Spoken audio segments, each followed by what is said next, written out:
Worker जो तेलंगाना में जब कोरोना की दौर आई थी, अपने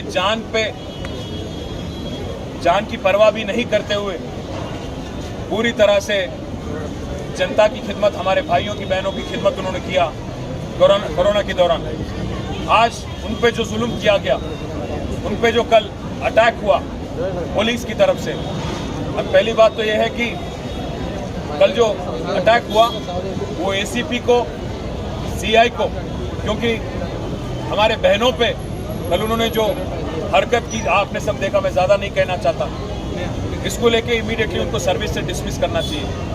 इस बात को इसी हद तक नहीं छोड़ेंगे, क्योंकि कांग्रेस पार्टी ने वादा किया था इलेक्शन से पहले कि 18,000 तनख्वाह आपको देंगे, साथ ही साथ आपका जॉब भी परमानेंट करेंगे। हम हुकूमत से डिमांड करते हैं, कांग्रेस हुकूमत से डिमांड करते हैं, पहली बात तो उनसे माफ़ी मांगिए, हमारे बहनों से माफ़ी मांगो आप। दूसरी बात, वो पुलिस, एसीपी और सीआई और बाकी जो लोग अटैक करें हमारे बहनों पे, उनको सर्विस से निकाल दो।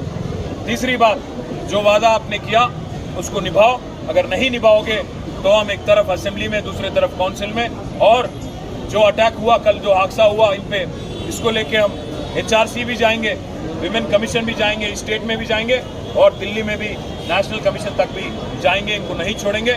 और जो लड़ाई और जो जिद्दोजहद हमारी बहन कर रहे हैं, उनको मैं सलाम करता हूँ। उनकी मैं उनसे एक ही रिक्वेस्ट करता हूँ कि आप BRS आपके साथ हैं, KCR साहब आपके साथ हैं, आप बेफिक्र रहिए। अगर आपको यहाँ पे उस्मानिया में ट्रीटमेंट अगर आपको सही नहीं लगता तो प्राइवेट दवाखाना हम ले जाएंगे, पार्टी की तरफ से हम आपकी हिफाजत करेंगे। बस इतना कहना चाह रहा था। शुक्रिया।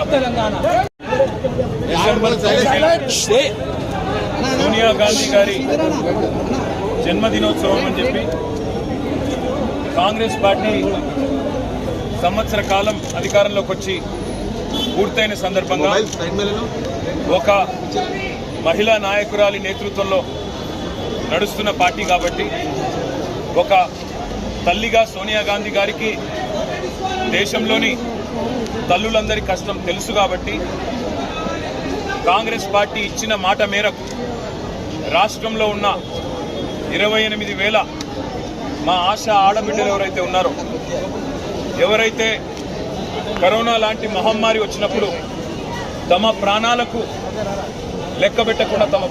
లెక్కబెట్టకుండా దేశ ప్రజలకు, రాష్ట్ర ప్రజలకు సేవలు అందించారో, వారందరూ నిన్న శాంతియుతంగా, ప్రజాస్వామికంగా మీరిచ్చిన హామీని మీకు గుర్తు చేయడానికి మీరు 6 నెలల లోపలనే పూర్తి చేస్తామన్నారు, 18,000 జీతం ఇస్తామన్నారు, ఉద్యోగ భద్రత కల్పిస్తామన్నారు. మరి సంవత్సరం అయింది కదా, 6 నెలలని చెప్పి సంవత్సరం తర్వాత కూడా పూర్తి చేయరా అని అడగడానికి నిన్న వాళ్ళ ఉన్నతాధికారి ఉండే కోటిలోని కార్యాలయానికి వస్తే అక్కడ వాళ్ళ మీద జరిగిన జులుం, మరి తెలంగాణ తల్లులుగా వారు, మన ఆడబిడ్డలుగా, మన కోసం కష్టపడ్డ ఆడబిడ్డల మీద నిన్న ఈ ప్రభుత్వం జరిపిన దమనకాండ రాష్ట్రంలో చూసిన ప్రతి ఒక్కరి గుండె కదిలిపోయింది. ఆడబిడ్డలని కొట్టడం అంటే మామూలు కొట్టడం కాదు, ఈడ్చుకెళ్ళడం నడి రోడ్డు మీద. మగ పోలీసు వాళ్ళు, అసలు నిజానికి పోలీసు వాళ్ళల్లో మగ పోలీసు వాళ్ళకి హక్కు ఉండదు మహిళల దగ్గరికి రావడానికి. రావడమే కాకుండా ఇష్టం వచ్చినట్టు కొట్టడం, ఇష్టం వచ్చిన విధంగా భౌతికంగా దాడులు చేయడం, ఈడ్చి పారేయడం, వాళ్ళేదో వస్తువులు అన్నట్టుగా తీసి ఈడ్చి వ్యాన్లలో కుక్కడం ఇంకా దుర్మార్గం. ఒక దుశ్శాసన పర్వం కూడా నిన్న మనందరం కూడా చూసినాం. ఒక ఏసీపీ గారు, ఆయన ఈగో దెబ్బతిన్నదో ఏం దెబ్బతిన్నదో తెలియదు, కానీ ఆయనతో పాటు కొంతమంది పోలీసులు నిజంగా దారుణంగా ఒక ఆడబిడ్డ చీరలాగి ఆమెను భౌతికంగా ఆమె మీద దాడి చేసిన దృశ్యాన్ని రాష్ట్రం మొత్తం కూడా చూసింది రేవంత్ రెడ్డి. ఇదేనా నీకు మహిళల పట్ల ఉన్న గౌరవం? హోంమంత్రిగా నువ్వే ఉన్నావు, నీ ఆధ్వర్యంలో ఉన్న పోలీసులు, నీ కింద పనిచేసే పోలీసులు ఈరోజు ఇంత దుర్మార్గంగా వ్యవహారం చేస్తూ ఉంటే 24 గంటలు అయిపోయింది, కనీసం ఆ పోలీసుల మీద యాక్షన్ తీసుకున్నావా? ఇప్పటివరకు ఇంతవరకు కనీసం చెల్లించినావా? కనీసం ఒక మాట మాట్లాడినావా అని నేను అడుగుతా ఉన్నా. అసలు సిగ్గుందా ఈ ప్రభుత్వానికి అని అడుగుతా ఉన్నా నేను. మీరిచ్చిన మాటనే కదా వాళ్ళు అడిగింది, వాళ్ళేమి గొంతమ్మ కోరిక కోరలేదు కదా. మీరే చెప్పినరు, కేసీఆర్ గారు 1700 నుంచి 9700కు పెంచిండు, మీకు సరిపోదు, మేము 18,000 చేస్తామని చెప్పిందే మీరు. ఉద్యోగ భద్రత కల్పిస్తామని చెప్పిందే మీరు. ఇన్సూరెన్స్ సౌకర్యం కల్పిస్తామని చెప్పిందే మీరు.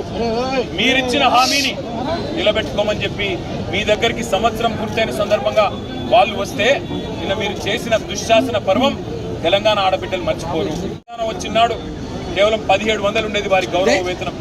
కానీ కేసీఆర్ గారి నాయకత్వంలో 9.5 సంవత్సరాల్లో 3 సార్లు వాళ్ళ జీతాలు పెంచినాం.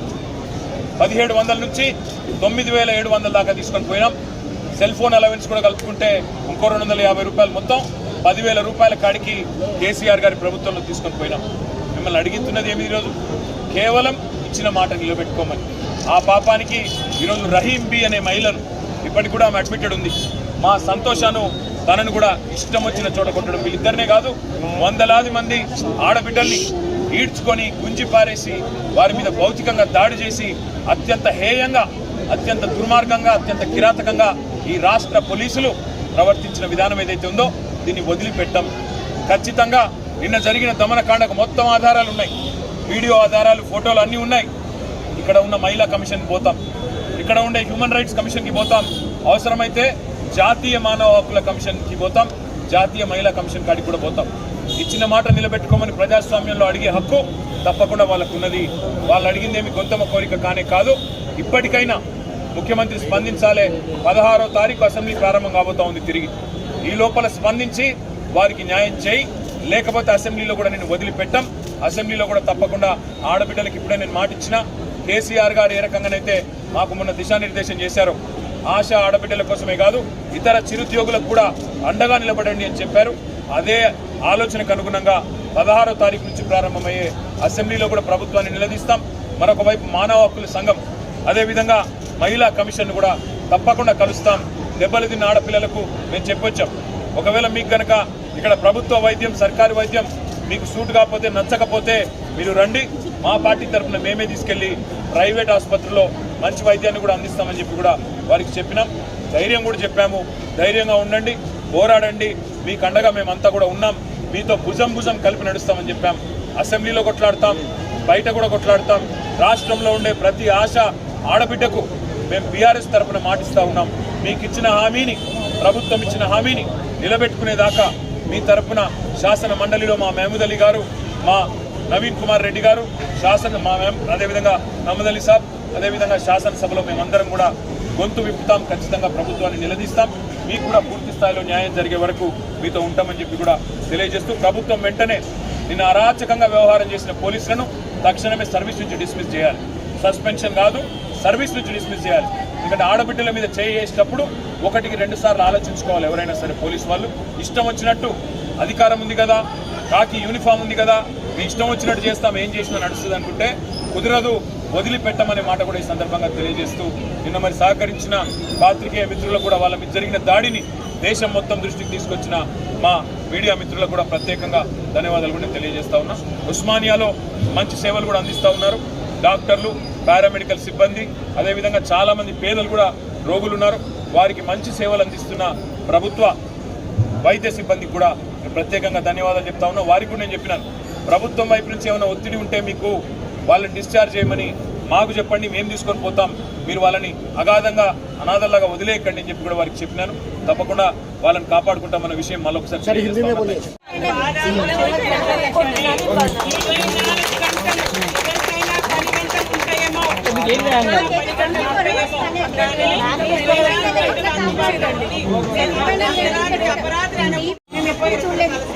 ఎందుకంటే మాకు కేసీఆర్ గారు పెట్టి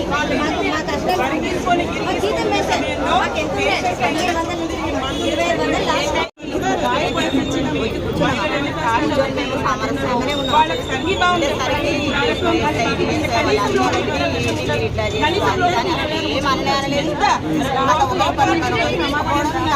ఏమనలేదు.